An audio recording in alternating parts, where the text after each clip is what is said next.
Good morning and welcome to Veterans Heartbeat on the Pulse of the Veteran, where we discuss issues of health, happiness, opportunity, and well-being of interest to the veteran community, their families, and the community who honors them.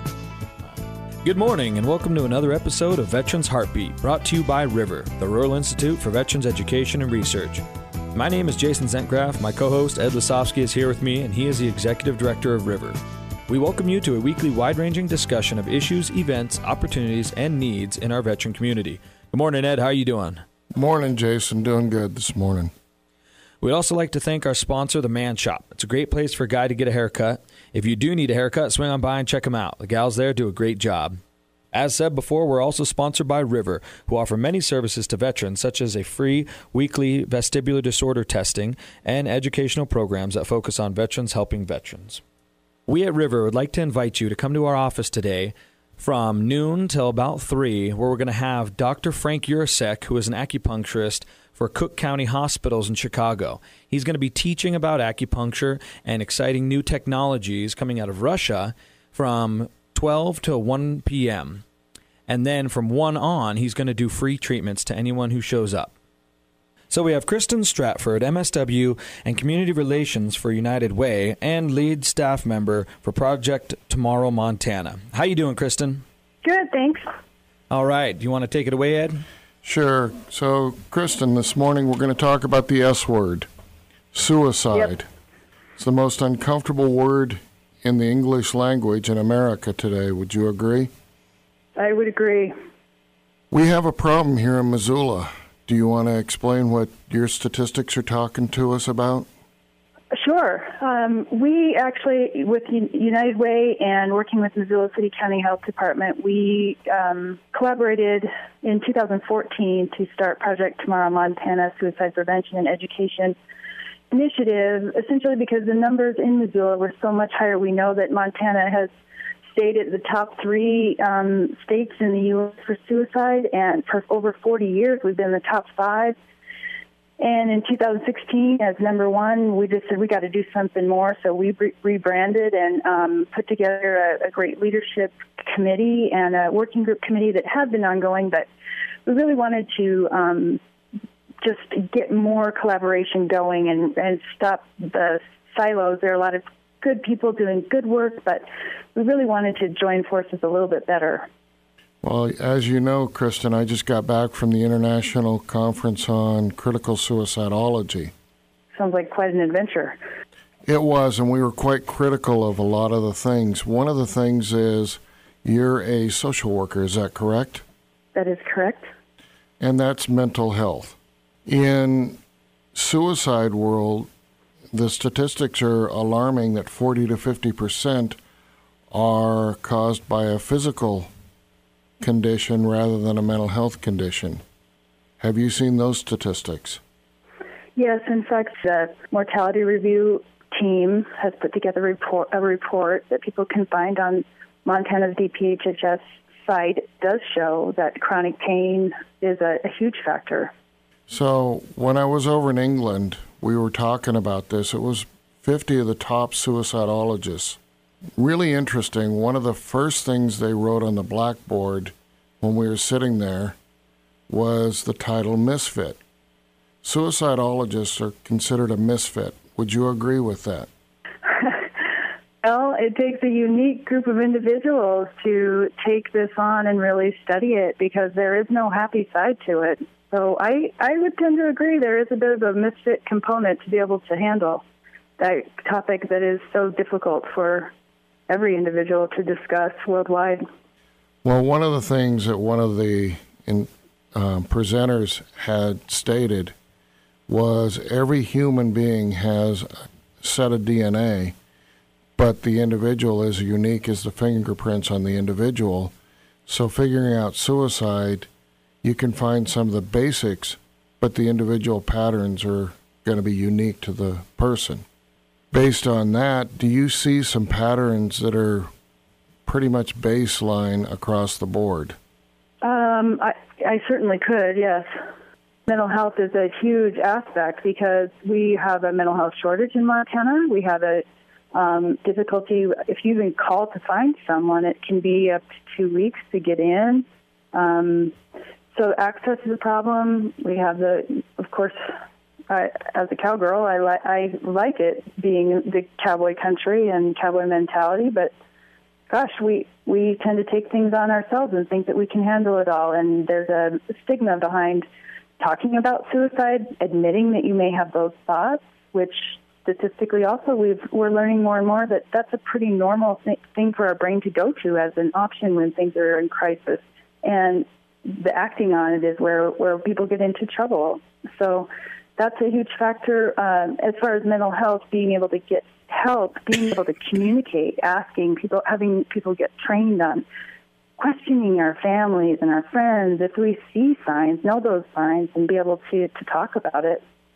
Well, with the statistics of a veteran being 3 times more than the civilian world, do you think lack of medical care is a big factor in that? Absolutely. I think lack of medical care, I think lack of mental health services. I think that there needs to be a lot more services in place for them to have access. They deserve it. We get to walk out our front doors because of them. According to the statistics, officially there is a veteran completing suicide at the rate of 1 a week. We are seeing unofficial statistics at 1 every about 36 hours. In the work we do at the Institute, some of the big factors we have found, we've talked about on this radio show, is post-traumatic stress disorder oftentimes is being misdiagnosed, and it could be traumatic brain injury or auditory trauma leading to a vestibular disorder. Care to elaborate a little bit on that? Yes, well, just medicine is constantly evolving. I think that's why they call it a practice all the time. But PTSD, and it's a known factor that veterans are prescribed more medication than needed, and we want a magic bullet that can just fix. And the truth is, it isn't truly the answer in all cases. And overprescribing meds and overprescribing antidepressants for our veterans, overprescribing pain medication because there isn't enough time and there isn't enough mental health providers can really get our veterans in our rural communities in trouble. That's if they even choose to use the services provided. Yeah, there's a statistic that the VA public affairs officer quoted on the radio a while back at 28,000 veterans that are not enrolled that are eligible for care. That's a huge gap. Yeah, I'd be curious to see why each one of them does say that. I've heard from having worked with different veterans that they have said that they feel like their brothers need the services more than them. They don't want to take up the space.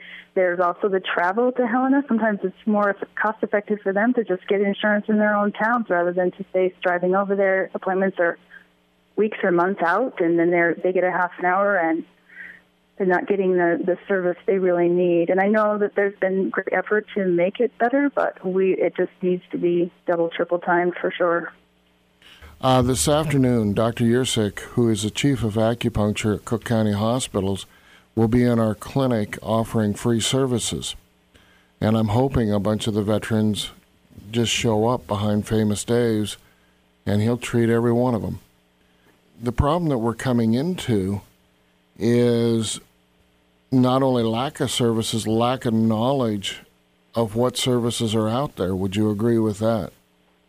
Yes, definitely. And there are a lot of great alternative services that are available, not just meds or going to the VA. There's different organizations that are offering alternative medicine that can be just as effective or more effective so that a veteran can integrate better back in with civilians and create their own self-efficacy through these providers. That leads us up to the next interesting factor we have here at the Institute. We've been working with you on a program called HEART. Do you want to talk a little bit about that? I think it's a really important piece for our veterans, and being able to have someone help manage all of the questions that go into being able to integrate back, because, I mean, let's face it, just as a civilian not being a veteran, it's difficult. And when veterans are trained in certain areas to be the best of the best at what they're doing, they have mastered over and over, and then they come back into this environment. They need help. They need individual guidance, one-on-one, to be able to help them work through the systems, not just, here you go, good luck, here's your job applications. What that program will do is offer that middleman to help them integrate better, to be able to advance, to be able to get the services they need, and to be able to have a fulfilling life after they dedicated so much of their life to the risk and possibility of, I always think about our veterans going to whatever branch they walked into, in whatever small town, and they signed that contract, and it said that their life is at risk. How many of us have ever had to do that for a job or school or anything we've ever done? And that is such an important piece that we honor the when they return. How do we help them? Well, for our listeners out there, HART stands for Human Assistance Rapid Response Team.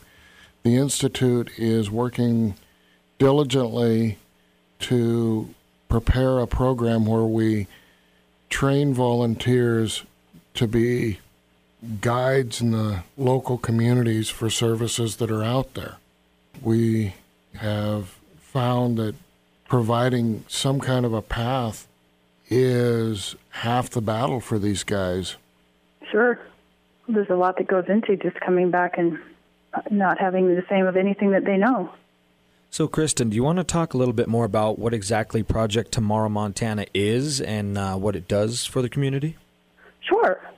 We invite anybody to get involved with us. We work with diverse groups, and we encourage that because we believe that suicide prevention involves everyone coming together at the table, bringing whatever there is that we can offer our community.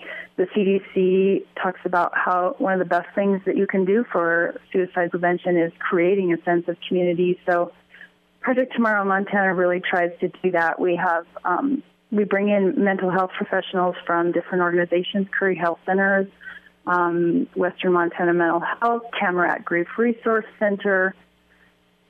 We work with the University of Montana and Providence, the Vet Center, just try and have it really, and of course when you line up a private organization with a public organization, you create this sense of being able to have more unity rather than each individual group's trying to do it themselves. And there are great people doing great things, but we just felt like we needed to rebrand and get the name out there and get more people involved.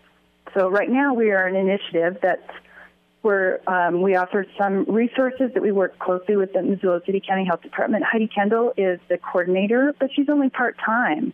And so the initiative was created to really bring about a more full, enriching program that could help reach more individuals. And, of course, we're only Missoula County, so we try and work with other organizations across the state, and we encourage them to reach out to us, and then we follow the best we can Carl Roston's strategic plan through the state, and he's the Lone Ranger out there just covering ground like crazy, but he's just a guy. So we just are trying really hard to bring everybody together as best we can. We don't have all the answers, but we're certainly trying to work together.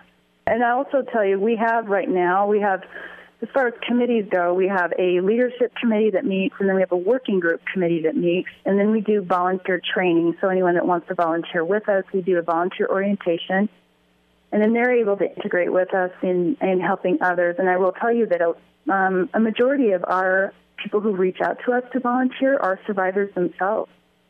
So that creates a little bit of a challenge because they need support and guidance, and they want to make a difference, and they want to prevent this. But they're also up against their own mental health challenges. So that's when we bring in other resources like Western Montana Mental Health and Tamarack Grief Resource Center.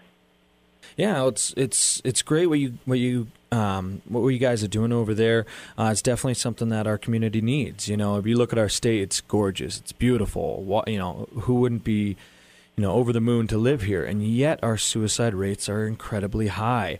So it goes back to that question: well, why are people completing suicide? It could be a number of things: physical pain, could be financial stress, marital stress, could be traumatic brain injury, could be a number of things. So it's not as you said before, there's this kind of American mentality where it's, hey, give me a drug and fix this problem that I have, when it's really, no, sorry, but you're going to have to work for it. I mean, it's could be 8 different things, and each one of those 8 different things takes a completely different approach. Physical pain may not require any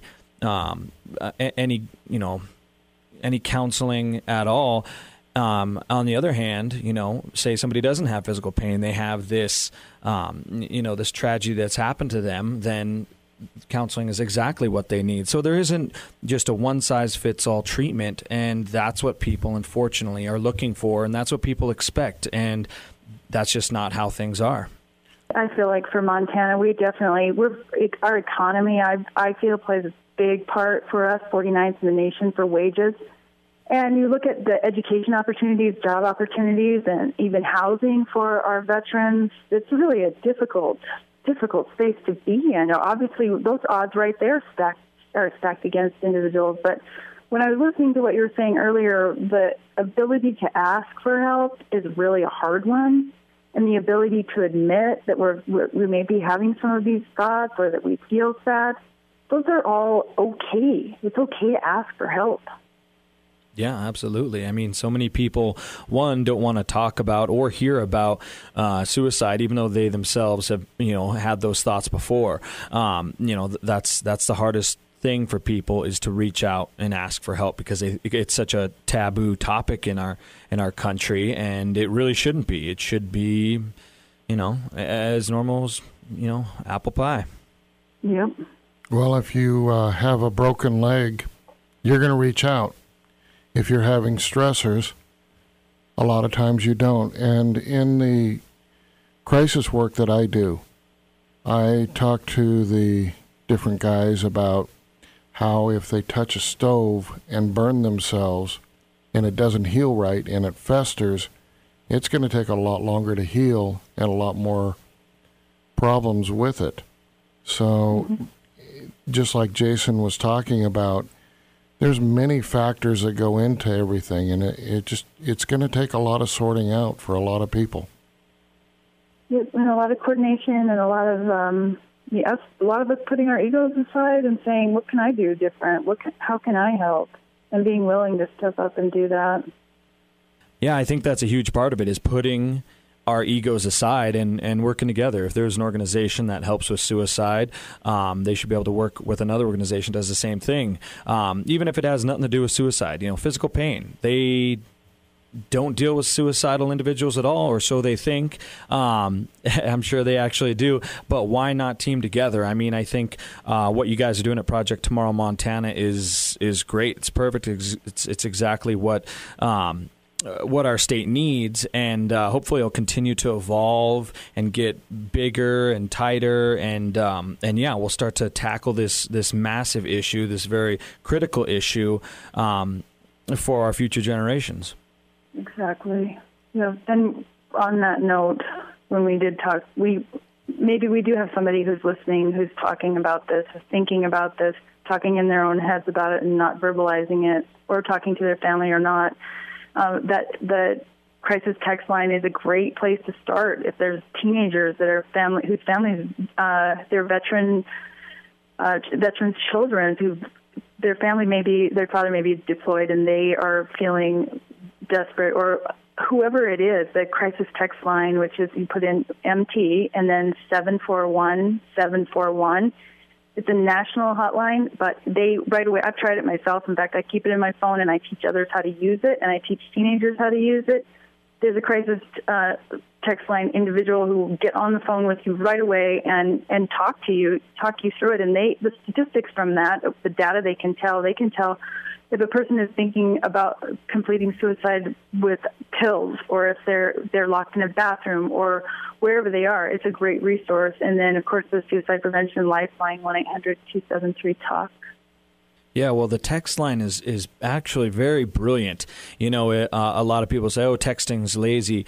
Well, I think it's such a strong form of communication, and with such a subject as suicide, that's a much more approachable way. You know, if I have to call somebody on the phone, I need to talk to them. I need to, hear their voice. They need to hear mine. They can hear my voice break or whatever. But if I'm just texting somebody, I can be, going through some hard stuff, but I can still get a text out where I may not be able to talk to somebody on the phone. So it's much more approachable, and it's amazing. It's a great program.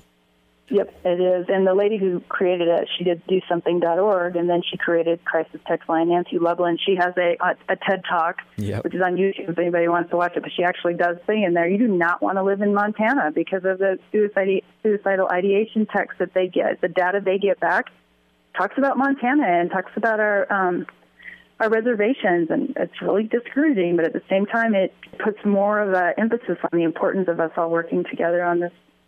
I've got a question for you, Kristen. You know that we tried to put a bill before the legislature, and anytime we mentioned suicide, it was immediately, only a psychologist or a licensed social worker should be handling this.